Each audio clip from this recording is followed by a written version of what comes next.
Very good morning student. Inflection यानी कि मुद्रा प्रचार और मुद्रास्फीति में हम लोग देख रहे थे कि इन्फ्लेक्शन क्या होता है, इकोनॉमिक में कितने तरह की अर्थव्यवस्था में कितने तरह का स्थिति हो सकती है, उसके बारे में हमने प्रीवियस वीडियो में डिस्कस किया था। इस वीडियो में हम देखने वाले हैं कि टाइप्स या फॉर्म ऑफ इन्फ्लेक्शन यानी कि मुद्रा प्रचार के आप कह सकते हैं रूप में कि कितने टाइप में या क्या क्या कारण से हो सकती है। ठीक है, तो उसके बारे में बात करेंगे, टाइप्स ऑफ इन्फ्लेक्शन। तो देखिए, टाइप्स ऑफ इन्फ्लेक्शन को 3 पार्ट में डिवाइड किया है। कितने पार्ट में है? 3 पार्ट में। फर्स्ट है on the base of causes यानी कारणों के आधार पर, दूसरा है अकॉर्डिंग टू सिचुएशन यानी परिस्थिति के आधार पर, और तीसरा है बेस्ड ऑन स्पीड यानी गति के आधार पर। ये आपको ध्यान रखना है। तो हम 1 बाय 1 डिस्कस करने वाले हैं। सबसे पहले हम बात करने वाले हैं on the base of causes यानी कारणों के आधार पर इन्फ्लेक्शन कितने प्रकार का हो सकता है, उसके बारे में हम लोग बात करेंगे। तो चलिए स्टार्ट करते हैं। सबसे पहला on the base of causes. देखिए, सबसे पहले आपको दे रखा है ऑन द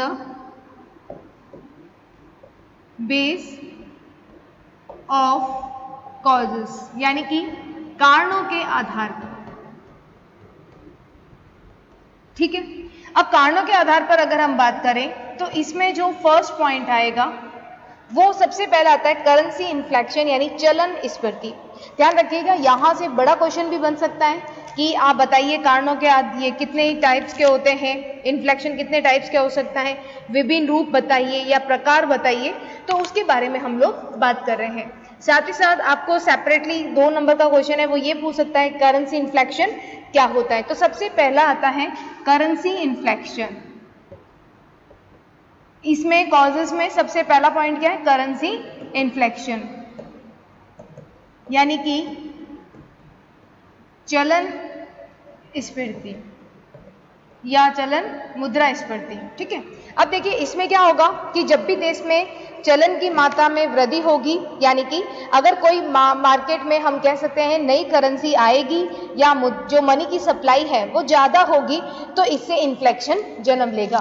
तो यहाँ पे आप बता सकते हैं कि मनी सप्लाई अगर ज़्यादा है तो वो कारण बनेगा हमारे इन्फ्लेक्शन का। आपको स्मॉल पॉइंट में याद रखना है। ठीक है, मनी सप्लाई का मतलब है कि अगर सरकार ने है वो नए नोट इश्यू किए हैं तो आपके अर्थव्यवस्था में मनी सप्लाई बढ़ जाएगी यानी मुद्रा पूर्ति बढ़ जाएगी, और मुद्रा पूर्ति बढ़ गई तो ये मुद्रा पूर्ति बढ़ेगी तो इससे क्या होगा? इन्फ्लेक्शन का जन्म होगा। ठीक है, सेकंड है क्रेडिट इन्फ्लेक्शन।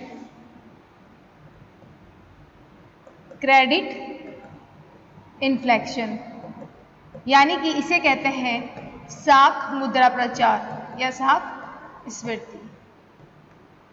देखिए, इसका मतलब क्या होता है कि जब भी देश की जो सेंट्रल बैंक है उसके द्वारा बैंकों को क्रेडिट क्रिएशन के लिए मोटिवेट किया जाता है यानी साख निर्माण के लिए प्रोत्साहन किया जाता है, और जो कॉमर्शियल बैंक है वो बहुत ज़्यादा क्या करती हैं? क्रेडिट क्रिएशन करती हैं, जिससे इन्फ्लेक्शन होता है। यानी कि उधार जो है वो देना अगर बढ़ जाए यानी कि आरबीआई कौन है? हमारे देश की सेंट्रल बैंक। आरबीआई अगर कॉमर्शियल बैंक को इंस्ट्रक्शन दे कि आपको क्या करना है? क्रेडिट क्रिएशन बढ़ाना है, साख निर्माण करना है, तो ध्यान रखिएगा इससे क्या होने वाला है? इससे बहुत ज़्यादा सप्लाई बढ़ जाएगी, लोगों के पास पैसा आ जाएगा, लोग बहुत ज़्यादा डिमांड करेंगे क्योंकि प्रोडक्शन नहीं है, लोगों की डिमांड ज़्यादा है तो प्राइसेस अप हो जाएगी।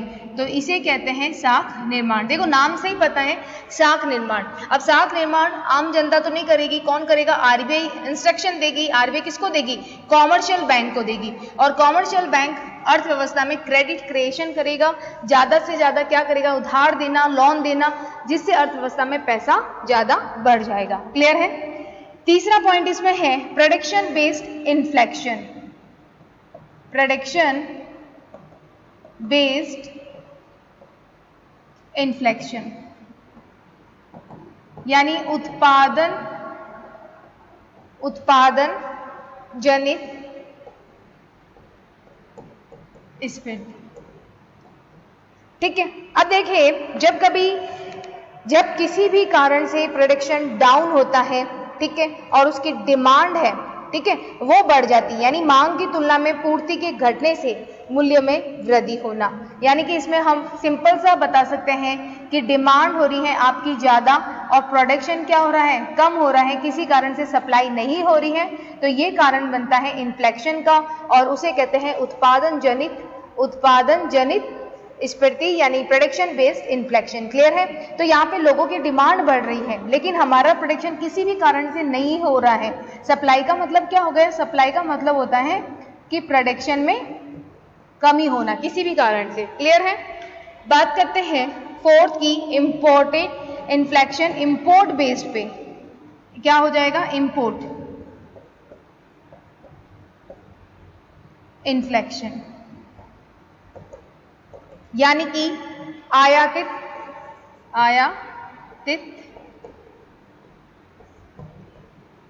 स्फीति। देखिए इसमें क्या होगा, जब किसी देश का भुगतान संतुलन आप देखते हैं निरंतर ज्यादा फेवरेबल होता है तो निर्यात किए जाने वाले देश में पूंजी और विदेशी पूंजी बैंक में बहुत ज्यादा डिपॉजिट होने लगती है। ठीक है?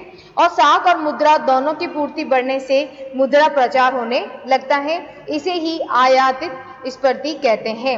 यानी कि ध्यान रखिएगा, जब भी किसी देश का बैलेंस ऑफ पेमेंट उसके फेवरेबल में रहता है यानी पक्ष में रहता है, ज्यादा रहता है, तो यहाँ पे निर्यात किए जाने वाले देश में क्या होगा?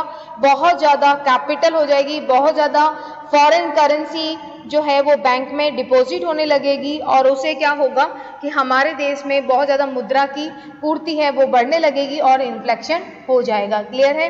इसे कहते हैं आयातित इन्फ्लेक्शन या फिर हम कह सकते हैं आयातित मुद्रा प्रचार। ठीक है? तो इसमें ध्यान रखिएगा, मैं आपको शॉर्ट में बता देती हूँ, जब बीओपी बैलेंस ऑफ पेमेंट भुगतान संतुलन किसी भी देश का क्या होता है, अगर फेवरेबल है, फेवरेबल किसका होगा? जो ज्यादा से ज्यादा क्या करेगा? एक्सपोर्ट करेगा और एक्सपोर्ट करने से हमारे देश में क्या आएगी? फॉरेन करेंसी आएगी। तो फॉरेन करेंसी जैसे ही हमारे देश में बढ़ेगी तो इससे हमारे देश में मनी सप्लाई है वो बढ़ने लगेगी और ये कारण बनेगा इन्फ्लेक्शन का। क्लियर है? यानी कि बीओपी के फेवरेबल होना, और बीओपी फेवरेबल कब होता है, अनुकूल कब होता है? जब उस देश का बहुत ज्यादा क्या बढ़ने लग जाता है?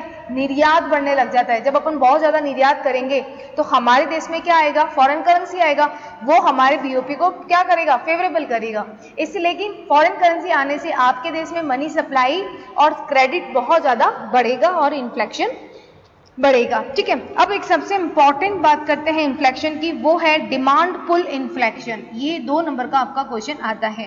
डिमांड पुल इन्फ्लेक्शन, इसे कहते हैं मांग प्रेरित मुद्रास्फीति। मांग प्रेरित मुद्रास्फीति,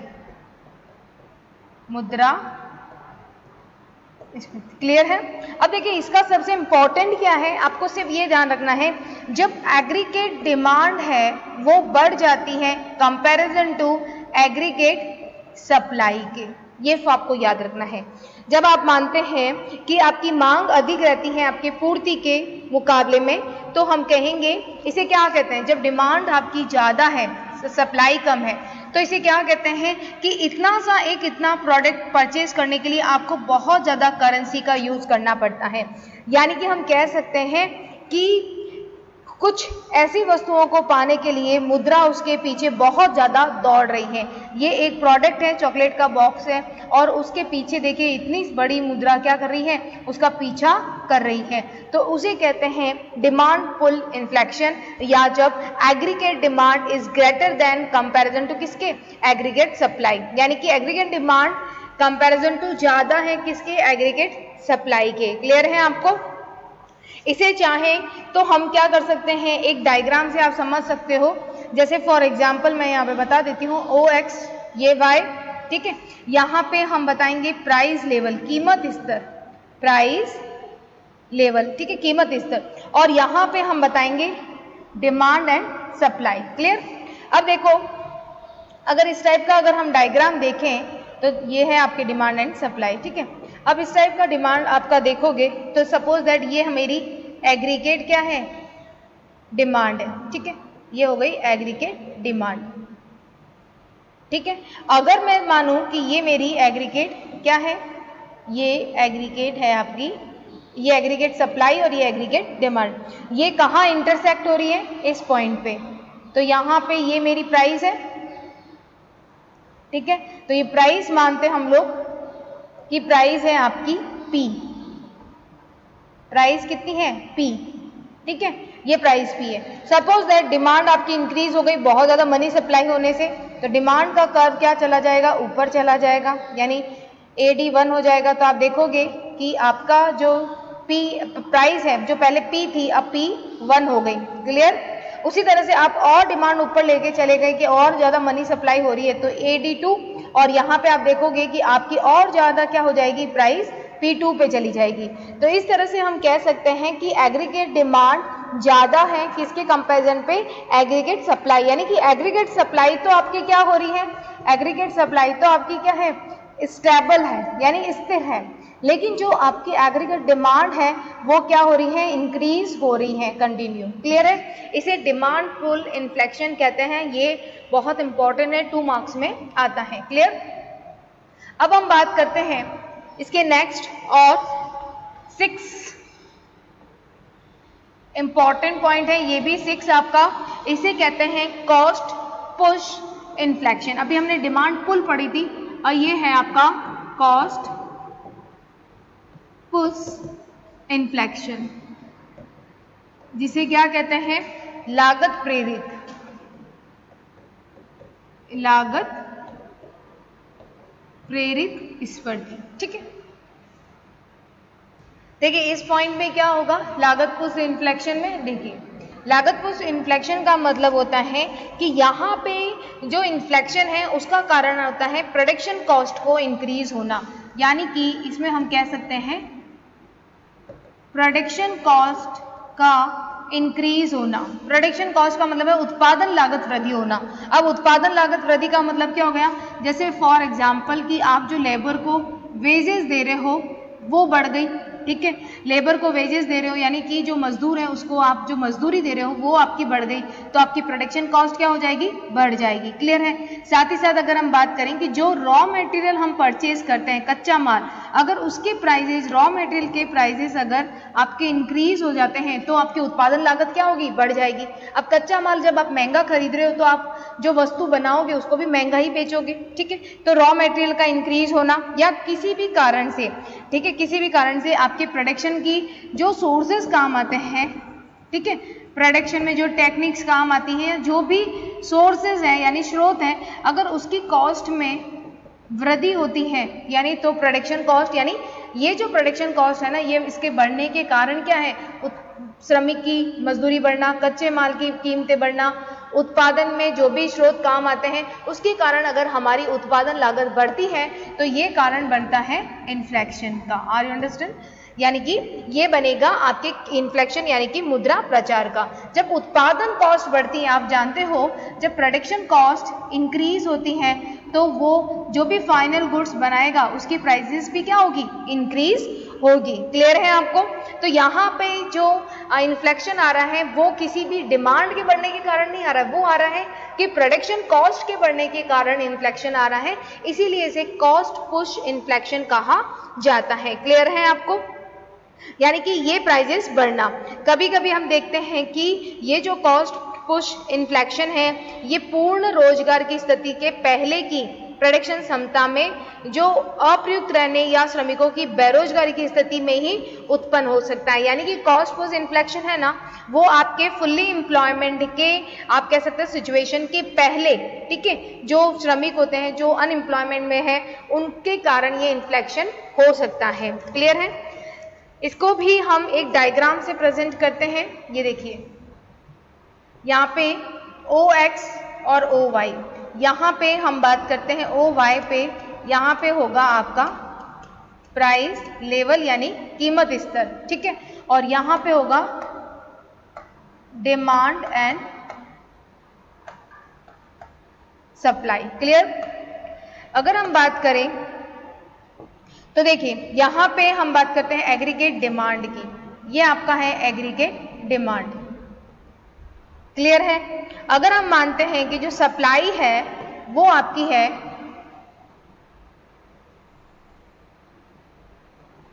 ये इंटरसेक्ट कहाँ हो रहा है,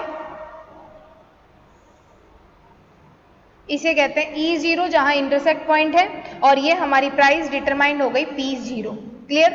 अगर हमारी जो कॉस्ट है वो किसी कारण से बढ़ी, ठीक है, उत्पादन कॉस्ट बढ़ रही है, तो हमारी सप्लाई भी क्या हो जाएगी, बढ़ जाएगी। क्लियर, ठीक है। तो सप्लाई बढ़ेगी तो क्या होगा, सप्लाई बढ़कर सपोज दैट मानते हैं AS1 हो गई, ठीक है, सप्लाई बढ़ी, तो आप देखिए कहां इंटरसेक्ट हो रहा है, E1 पे,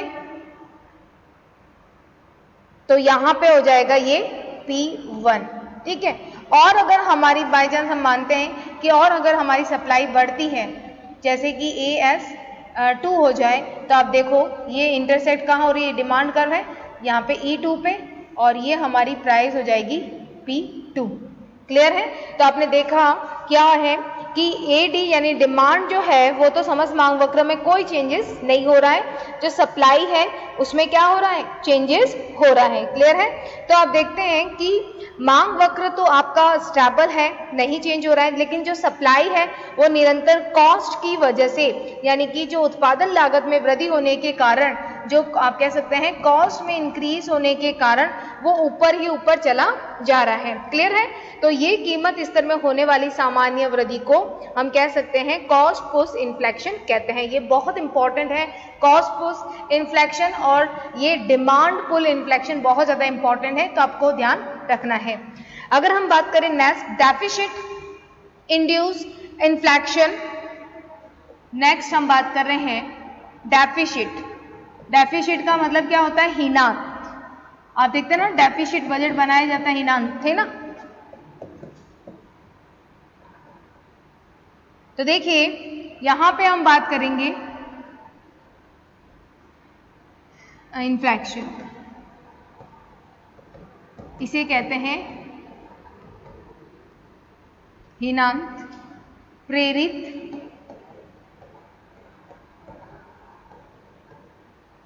स्फीति।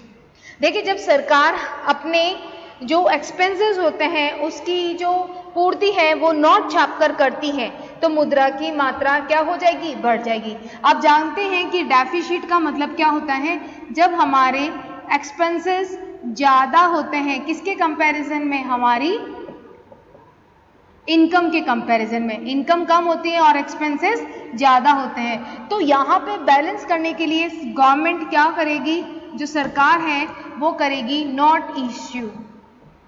क्या करेगी, ज्यादा से ज्यादा नए नोटों का निगमन करेगी, और नए नोटों से क्या बढ़ जाएगी, मनी सप्लाई बढ़ जाएगी, और मनी सप्लाई, मुद्रा पूर्ति बढ़ने से क्या जन्म हो जाता है, इन्फ्लेक्शन का, मुद्रा प्रचार का। क्लियर है। तो इसे कहते हैं डेफिसिट। ठीक है, डेफिसिट नाम से ही पता चल जाएगा कि सरकार है वो क्या करेगी, नोट इश्यू करेगी, और इससे मनी सप्लाई है वो आपकी बढ़ जाएगी। क्लियर है। नेक्स्ट बात करते हैं हम लोग, देखिए एक होता है प्रॉफिट इन्फ्लेक्शन। जब आप देखते हैं युद्ध काल में जो उद्योगपति होते हैं वो लाभों में बहुत ज्यादा वृद्धि तो होती है, लेकिन वो अपनी मशीन और अन्य इक्विपमेंट के शॉर्टेज की वजह से वो इन्वेस्टमेंट नहीं कर पाते, बल्कि जो कंजप्शन है वो बढ़ने लग जाता है, और कंजप्शन बढ़ने से आप जानते हैं मांग बढ़ेगी और प्राइसेस बढ़ेगी। तो ये भी बहुत इंपॉर्टेंट है, प्रॉफिट इन्फ्लेक्शन यानी कि लाभ स्फीति। ठीक है, अब इसमें क्या होता है लाभ में, देखिए अब आप जानते हैं कि कभी सेकेंड वर्ल्ड वॉर या कोई भी वॉर की कंडीशन होती है युद्धकालीन, जिसे क्या कहते हैं, युद्ध परिस्थितियां या युद्ध काल की जो सिचुएशन होती है युद्ध काल में। ठीक है, तो आप जानते हैं कि सारे के सारे युद्ध काल के समय बहुत ज्यादा लॉस होने लग जाता है, तो बहुत ज्यादा कह सकते हैं प्रोडक्शन की ग्रोथ नहीं हो पाती। ठीक है, तो जो प्रोड्यूसर होता है युद्ध काल की कंडीशन में क्या करता है, जो प्रोड्यूसर होता है वो क्या करेगा, प्राइस बढ़ा देता है। प्रोडक्ट की जो प्राइस होती है, उत्पादन की, प्रोडक्शन की जो प्राइस होती है उसको बढ़ा देता है। ठीक है, अब उसको प्राइस को बढ़ाएगा, प्रोड्यूसर उत्पादन करता, उत्पादन की कीमतों को बढ़ाएगा, तो उससे क्या होगा, उसे होने वाला है लाभ, प्रॉफिट होने वाला है। ठीक है, अब वो लाभ तो होता है। ठीक है, तो लाभ होने की वजह से ध्यान रखिएगा, क्योंकि ऐसी सिचुएशन में, क्योंकि वहां पे कौन सी युद्धकालीन वॉर कंडीशंस हैं, तो वहां पे आप देखते हैं मशीन जो होती है, मशीनरी या फिर हम कहते हैं कि कोई भी उपकरण है या उनका बहुत ज़्यादा कहते हैं अभाव होता है, नहीं होते हैं। तो ये नहीं होने की वजह से वो लोग इन्वेस्टमेंट नहीं कर पाते हैं, और इन्वेस्टमेंट नहीं होगा तो आप जानते हैं प्रोडक्शन तो नहीं होगा। लेकिन यहाँ पे जो कंजप्शन है वो बहुत ज़्यादा बढ़ जाता है, यानी कि लोगों की डिमांड तो बढ़ेगी, ठीक है, लोगों की डिमांड बढ़ेगी, तो ये कारण बताता है इन्फ्लेशन का। सिंपल सा ध्यान रखिएगा, प्रॉफिट इन्फ्लेशन में क्या होता है कि जैसे मैंने एक सिचुएशन ली युद्धकालीन, ठीक है, वॉर कंडीशंस है, तो वहां पे क्या होगा, जो प्रोड्यूसर है वो अपने उत्पादन की कीमतें बढ़ा देता है। आप जानते हैं ना कि जब कुछ नहीं मिलता है तो एक पानी की बोतल भी जो बहुत 15-20 रुपए की मिलती है उसके भी प्राइसेस बढ़ जाते हैं जब उसकी शॉर्टेज होती है। तो प्रोड्यूसर यहाँ पे अपने प्रॉफिट को बढ़ाने के लिए क्या करता है, उत्पादन की कीमतों को बढ़ा देता है। तो जब प्राइस बढ़ेगी तो उसको प्रॉफिट होगा, प्रोड्यूसर को प्रॉफिट होने से उसके पास जो पैसा आएगा। लेकिन यहाँ पे मशीनरी वगैरह इनका अभाव है, क्योंकि कौन सी परिस्थितियां हैं, युद्धकालीन, तो वहां पे इन्वेस्टमेंट नहीं होगा तो नया प्रोडक्शन नहीं होगा। लेकिन वहां पे कंजप्शन तो बढ़ेगा, उपभोग तो करेंगे लोग, और उपभोग करने से डिमांड बढ़ेगी, और ये कारण बनता है आपका इन्फ्लेशन का। ठीक है, नेक्स्ट हम एक देखते हैं इंपॉर्टेंट, खुली और दबी हुई, ओपन इन्फ्लेशन। नेक्स्ट हम देख रहे हैं ओपन इन्फ्लेशन, इसे कहते हैं खुली हुई, आप कह सकते हैं मुद्रा प्रचार। देखिए यहाँ पे क्या होगा, जब लोगों की बढ़ी हुई आय उपभोग पर बिना कंट्रोल के व्यय की जाती है तो वस्तुओं के भाव क्या हो जाते हैं, बढ़ जाते हैं। इसे कहते हैं ओपन इन्फ्लेशन। उपभोग पर लगाए गए नियंत्रण, राशन आदि से कालाबाजारी के मूल्य बढ़ जाते हैं। और आप देखते हैं कि ये एक साइकोलॉजिकल कॉन्सेप्ट है, ये साइकोलॉजिकल कारण है कि मूल्य में जो वृद्धि होती है उसे दबी हुई मुद्रास्फीति कहते हैं। आप सिंपल सा इतना ध्यान रखिएगा कि जब लोग हैं, ओपन इन्फ्लेशन का मतलब होता है खुली मुद्रा प्रचार। यहाँ पे लोगों का जो कंजप्शन है, उपभोग है, उपभोग पे जो एक्सपेंसेस है वो क्या होता है, बिना कंट्रोल के अनकंट्रोलेबल होता है, यानी कोई नियंत्रण नहीं होता है, और बहुत ज़्यादा एक्सपेंसेस बहुत ज़्यादा विस्तार करने लग जाता है। जब एक्सपेंसेस बढ़ेगा तो इसका मतलब है डिमांड बढ़ रही है और ये इन्फ्लेशन का कारण बनेगा। क्लियर है। एक हम बात करते हैं 11 पॉइंट की, over inflation, over investment, over investment inflation. Over अति कह सकते हैं विनियोग मुद्रास्फीति। जब देश में क्षमता से अधिक पूंजी का विनियोग किया जाता है तो उत्पादक वस्तुओं सेवाओं की मांग में बहुत ज़्यादा वृद्धि होती है। अब देखिए ओवर इन्वेस्टमेंट का मतलब क्या होता है कि बहुत ज़्यादा इन्वेस्टमेंट हो रहा है, इन्वेस्टमेंट होगा तो लोगों को, आपको पता है क्या मिलेगा, इनकम मिलेगी, लोगों को एम्प्लॉयमेंट मिलेगा, और लोगों को इनकम मिलेगी तो क्या मिलने वाला है, डिमांड बढ़ जाएगी, और डिमांड बढ़ने से जो वस्तु के प्राइजेस हैं वो जल्दी बढ़ेगी ओवर इन्वेस्टमेंट की वजह से। ठीक है, एक 12 का हम बात करते हैं जो कि इंपॉर्टेंट है, फॉरेन ट्रेड रेस्ट्रिक्शन, यानी विदेशी व्यापार नियंत्रण मुद्रा प्रचार। तो यहाँ पे बात कर रहे हैं हम, ये लास्ट है आपका फॉरेन ट्रेड इन रेस्ट्रिक्शन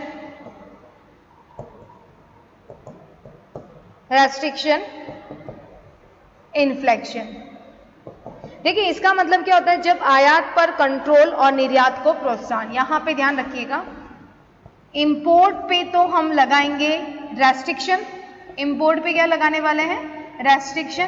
तो इंपोर्ट पे जब रेस्ट्रिक्शन होगा तो इंपोर्ट पे जब रेस्ट्रिक्शन होगा तो मनी सप्लाई हमारे देश में क्या हो जाएगी, कम। ठीक है, और यहां दूसरा क्या है, एक्सपोर्ट, ज्यादा से ज्यादा एक्सपोर्ट करना, ज्यादा से ज्यादा एक्सपोर्ट को प्रमोट करना, उसे प्रोत्साहित करना। तो इससे भी क्या होगी, मनी सप्लाई क्या हो जाएगी, कम हो जाएगी। क्यों, क्योंकि हमारा उत्पादन कहाँ जा रहा है, एक्सपोर्ट हो रहा है, बाहर जा रहा है, तो देश में उत्पादन नहीं रहेगा, मनी सप्लाई कम हो जाएगी, तो जो वस्तुएं बची हैं उनके प्राइसेस बढ़ जाएंगे, तो ये इन्फ्लेशन का कारण बनता है। क्लियर है आपको। वैसे बहुत ज्यादा इन्फ्लेशन के कारण हम बात कर सकते हैं, जैसे एक डीवैल्यूएशन इन्फ्लेशन होता है, एक कौन सा होता है, डीवैल्यूएशन।